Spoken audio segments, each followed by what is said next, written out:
Ow!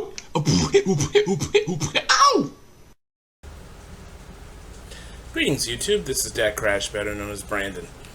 Alright, I was going to make this video earlier, but I was a little bit distracted by, well, all that YouTube had to offer, plus I've been running on caffeine and wishful thinking because of my job, which is a graveyard shift. But I wanted to get this out today before the day was done, because I just finished watching the first episode of the new Voltron series on Netflix. It's called Voltron Legendary Defender. For those of you who have not checked it out yet and who have Netflix, short order, go watch this show now. Seriously, it is amazing. But I want to backtrack just a bit. So, for those of you youngins out there, Voltron was a TV show from back in the day when, of course, anime was brought to the States and Americanized. Originally, it was two shows that were combined into one, similar to what Robotech was, which was, of course, three unrelated shows that were combined into one. With Voltron, it was Golion, King of Beasts, and Dairuger 15. And because you had a Voltron that was made of different with 5 robot lions that combined into one robot, but the other series had 15 different vehicles that combined into sort of into 3 different mega vehicles, and then combined into a giant robot, which had very similar elements to Voltron. So they just made it sort of like the Voltron that happens on this planet, and then you have this Voltron that is used in space exploration. The connection between the two was a bit fuzzy. It wasn't as well made as, say, Robotech was. All that aside, Voltron, at least the lion one, of course, is the most well-remembered and was a huge hit. It basically told the story of 5 space explorers, Lance, Keith, Pidge, Hunk, and originally a guy named Sven.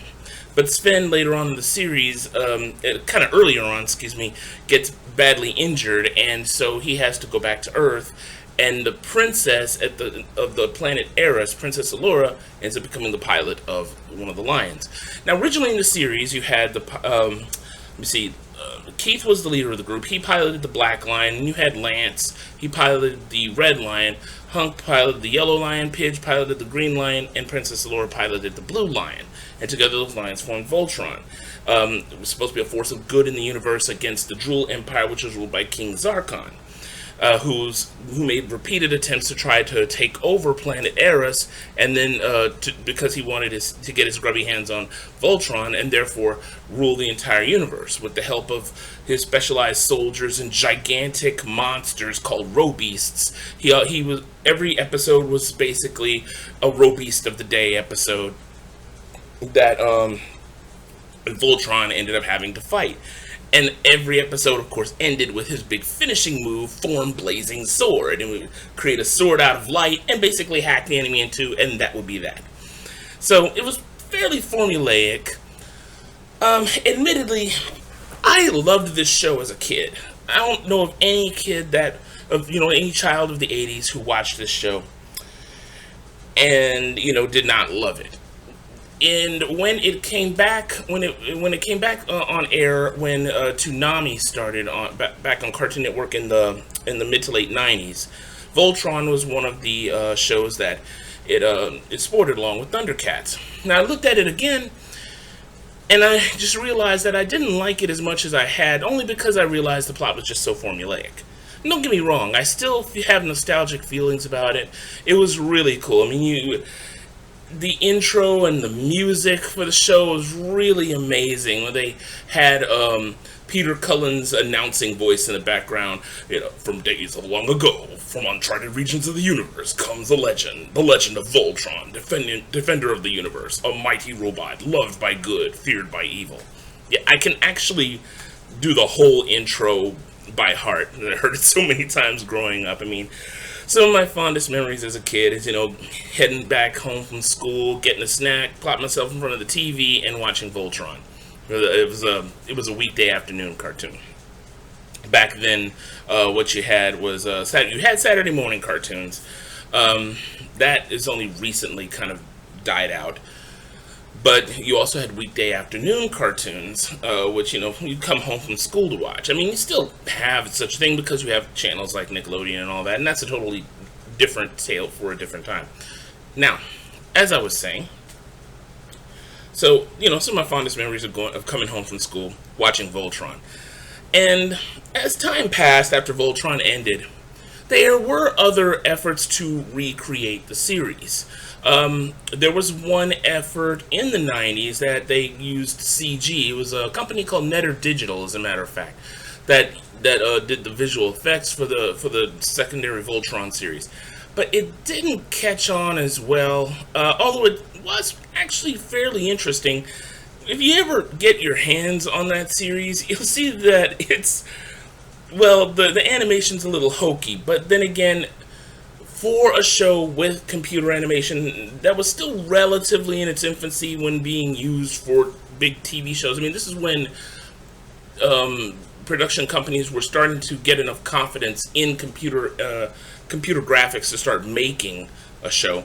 Voltron was one of the shows that they decided to try to do.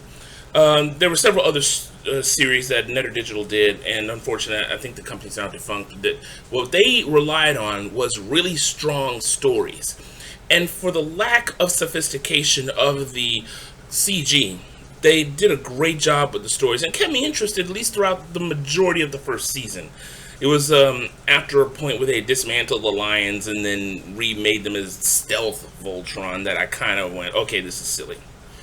Then there was a series on Nickelodeon from a few years back that introduced newer characters into the mix, as well as a few of the originals, and it was acting as a continuation of the Voltron series rather than any kind of a reboot. And that was actually pretty interesting, though it didn't hold my interest per se. I watched like about 4 or 5 episodes of it, and I kind of lost interest. And I really don't know why. I think maybe it's just because I have the attention span of a squirrel on caffeine. For those of you who've kept up with my videos, you kind of know this. But all that aside, so it's kind of reared its head in various iterations, and so we come now to 2016, and a new Netflix series of Voltron has finally begun today.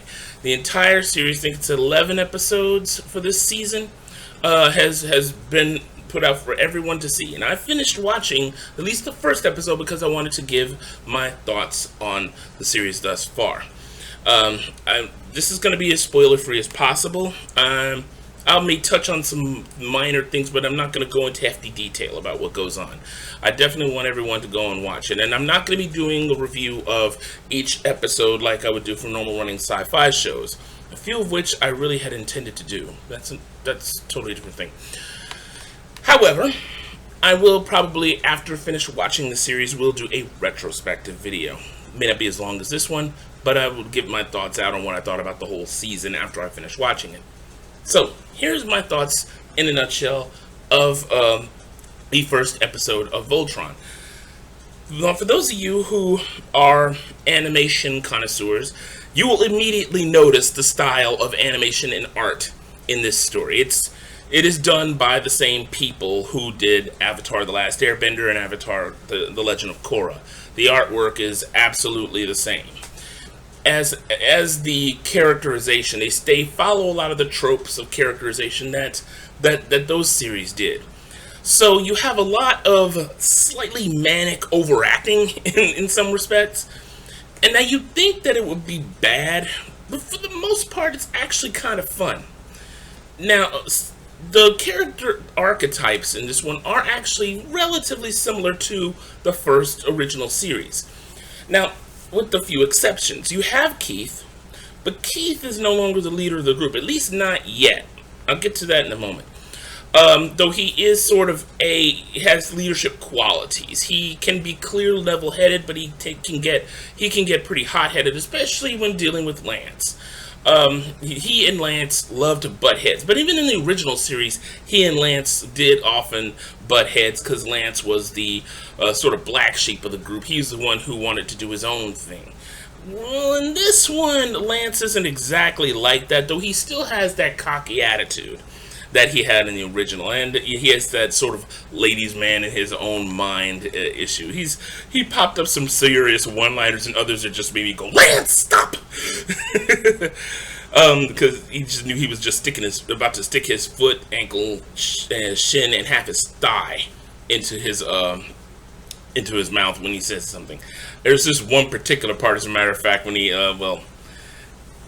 it's something he says about the princess, but I'm not about to go into that. Just watch it, you'll see. So anyway, then you have Pidge, who is still very much the tech guru of the bunch. Though Pidge tends to be a bit more high-strung than the Pidge from the original series, and has a far less annoying voice. The original Pidge started talk like this. Yeah, think about hearing that for a good 25-minute show, and yeah, it can wear on your nerves. Now, the leader of the group this time is a guy named Shiro. Now, interestingly, I don't know why they're giving this guy this name. Originally, the fifth member of the team before Princess Allura took over for the pilot of the Blue Lion was a guy named Sven. And as I said earlier on the video, Sven was badly injured by Hagar, who is King Zarkon's witch. I'll get to them in a second. And he had to lead the team. Interestingly enough, in the original un-Americanized version, Goleon, no, Sven didn't just get injured. He got killed. So, anyway, so you have Shiro, who was for over a year a captive of King Zarkon and his empire, which in this one is called the Galra, by the way. And so no one knows where he's been for a year. He only has bits and pieces of memory. He knows he was captive aboard a Galra ship, and he was returned to Earth with a artificial hand. So no one really knows what's going on with him. But you do see bits and pieces of maybe some sort of trouble on the horizon involving him. Now, interestingly enough, there have been several comic book iterations of Voltron, and in those iterations, the character of Sven has ended up having some problem that, of course, had him leave the team.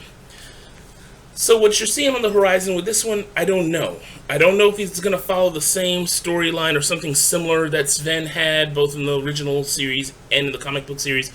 But you do see something happens in the show that realizes there's a lot more to this guy than meets the eye. Something happened to him when he was a captive to the Galra Empire for a year. So, where was I? All right. Oh, and then there's Hunk. This really amounts to my really only major issue with the show. Hunk is relegated to the comedy relief. In the original series, Hunk was a big-hearted guy with an appetite to match, but he was scrappy. He was brave. He was the tough guy of the group. This one, Hunk is a whining baby. In the very beginning of the show, where they have the three of the group in like a training simulation for space exploration, Hunk basically pukes inside the simulator pod. He pukes later on when they're flying in the Blue Lion. He pukes later on when he's flying in the Yellow Lion. He pukes, he pukes, he pukes, he pukes, he pukes. They make this into a running gag. Maybe a 5-year-old might find that gag funny, but, you know, some of us old school fans, and I haven't gotten to it yet, but this is definitely a series that has been made with old school fans in mind. Not, and new ones too, but I'll get to that. But here's the issue. Having those kinds of running gags, it's just, to me, I think that the writers went a little overboard. And not just that, having Hunk just have moments where he completely loses his testicular fortitude and just cries like a baby. And it's like he's not so much a coward, just, well, I know, just scared of everything. and and then having him puke because he gets motion sickness so easily, and then having him get into just every situation that can possibly be considered humorous. Well, there's being the comedy relief, and then there's hitting you upside the head with it over and over and over again. Back when I was watching Avatar: The Last Airbender, Sokka was the comedy relief of the group, but they knew how to be. They didn't milk it for everything that it was worth. Sokka had serious moments, and then he had his funny moments, and they didn't grow old. With Hunk, oh my god, he skirted just as close a line of just downright annoying. And I'm watching the next episode right now, and fortunately they're kind of being a bit more subtle with some of the stuff, or at least milder. But he's still the comedy relief. And maybe it's just my nostalgia talking, because Hunk was nothing like this in the original series, and it doesn't really suit him well as a character. Or, maybe it's because I think that they use several characters for a bit of comedy relief. Because I haven't talked about Princess Allura, or her servant Kuran, who were, of course, in the original series. Now, Princess Allura, that was fantastic. I loved what they did to her. Now, admittedly, I have to agree with my cousin, who told me she looks like Mihoshi from Tenchi Muyo. I mean, for those of you who don't know Tenchi Muyo, go look it up. Go look at Mihoshi. The only difference is that the princess's hair is silver rather than blonde. But they changed her from basically a Disney princess-looking character to an ethereal beauty with sort of elf ears and beautiful long silver hair and actually darker skin, which was kind of surprising, just to me. Whereas, and she's still yet the very capable, level-headed, and still has the vulnerable side type character that people who have watched the original series love. Then you have Kuran, who they did another major overhaul on. In the original series, Kuran was very stoic. He was the princess's loyal servant and bodyguard. In this one, he still is that, but his personality is like someone who is formal to the point of being humorous, and yet he's formal yet flamboyant at the same time. And he reminds me a little bit of if any one of you ever for those of you who've watched Disney's Beauty and the Beast, the animated thing, his personality reminds me of a little bit of Cogsworth and Lumiere mixed together. That's kind of a scary thought to me. So another character that exists is comedy relief. So the one complaint I have about the show is that really the only two complaints. Hunk just doesn't fit well as comedy relief, and you have too many characters who are comedy relief, because even Lance has his moments where he ends up doing something silly because of his attitude and nature. And though he doesn't do it nearly as often as Hunk. Comedy relief, comedy relief, comedy relief. I think that we get it. I know that you're trying to make a show that's going to be silly and fun and appeal to kids, and I think the writers went a little bit overboard there. Fortunately, it does not subtract from the fun factor for this show. Because, oh my god, this is a show that is built on top of nostalgia. So much stuff that harkens to that time of 80s cartoons. Though Voltron is sci-fi, well, more of a sci-fi meets fantasy thing, because like I said, you have a witch that is the servant of King Zarkon. And by the way, the one thing I can say, though they don't show King Zarkon much, is that he is just as much of a villain as, of course, in the original series, and they actually improved upon him, made him more threatening looking, and as well as Hagar. Hagar just looks downright frightening. And even in the original series, she was creepy with that cat. And this one, she is even worse. She seems to be like some sort of a seer / witch or something like that. So like I was just saying, is that, yeah, you have magic in this story. Even Voltron's abilities are one part magic. And so it plays fast and loose with science. And this was a very common thing in 80s TV shows, especially 80s cartoons. And so you have those moments where where you can, yeah, it may pop up in your head like, okay, how can an alien race from another planet that's been sleeping for 10,000 years even know English? And then you realize, okay, wait, this is Voltron. Never mind. So you can divest yourself of that, if you're a sci-fi fan, you can divest yourself of that penchant for detail when it comes to the science, and just enjoy yourself. Because in the 80s, even science fiction cartoons were made more to be fun than to be scientifically accurate. I followed an old TV show called Jason the Wheel Warriors, which had plant-like things that turned into vehicles, and a wizard is part of the team. So the 80s were just, throw everything against the wall and see what sticks. This one is really doing the same thing, plus adding just so much action. When in the story the first lion is found, and basically the story of this one is finding all the lions to form Voltron. When the first lion is found, this show takes you by the neck and just keeps going. Action, action, action.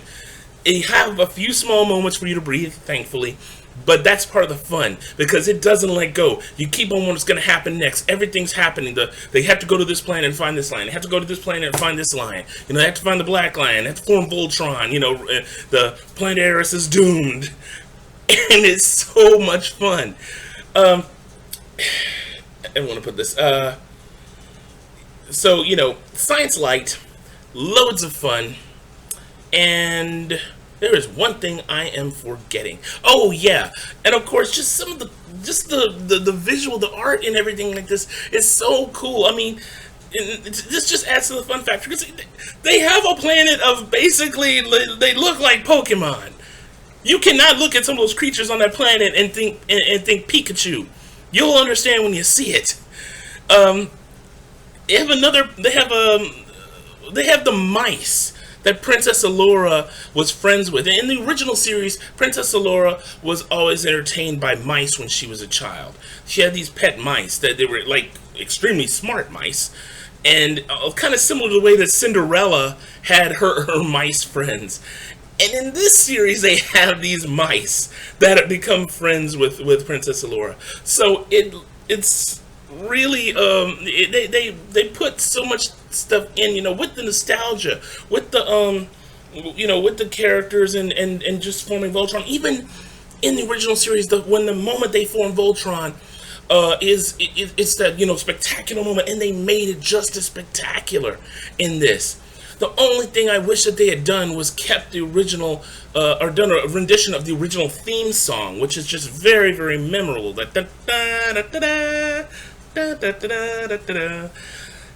just wish they could have done that.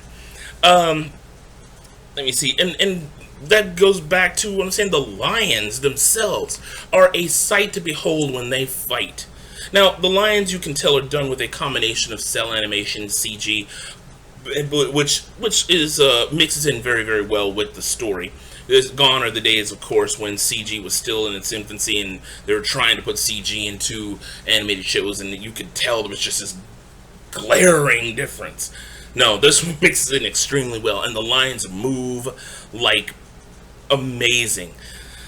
And also they add some pretty cool things, like specialized weapons for each pilot of the lions. So, and I don't want to get into too much detail on that, but it's, like I said, just fun. With the people who wrote this, it's just clear that they loved the original series and really respected it. And they added some new things for newcomers, whereas keeping certain things for old school people like me to still appreciate.